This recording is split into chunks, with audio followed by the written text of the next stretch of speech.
Mami akong buhaton kanunay ug na ako'y mga itlog na kuan. Anya akong ibubo sa akong tanom. See, nanay mga kuan na oh. Muna na siya. And look at the result. Buyag kaayo. Hinatag ni sa akong amiga. Kinalabungan kaayo. You see this? Oh, buyag kaayo. Ako na kong gipatungan og kuan kay oh, beautiful. Labong tud kaayo. Gibalhin na nako sa kaang kay gamay man ni. Karon giputlan ako, gihatag nako ni Tia Arlene.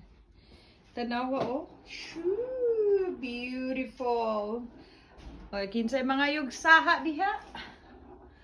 Dia. Pretty pretty. Jadi butangan po na ako ari kay para labit tanawon ba. Puro ni siya itlog. Basta magbatil kong itlog, ari na ko ditso. Sa mga tanom-tanom nga gagmay. Thank you, Lord. Ako na ni pamalhin ang tuwa sa gawas ng mga tanom. Ay, pamalhin na ni nako. Sugod. Ipasud na po kay tugnaw na. Okay. I'm just having fun in my area here. Nagtatag pa. Balhinonon pa ni. Mamuwak na po ninig ka December.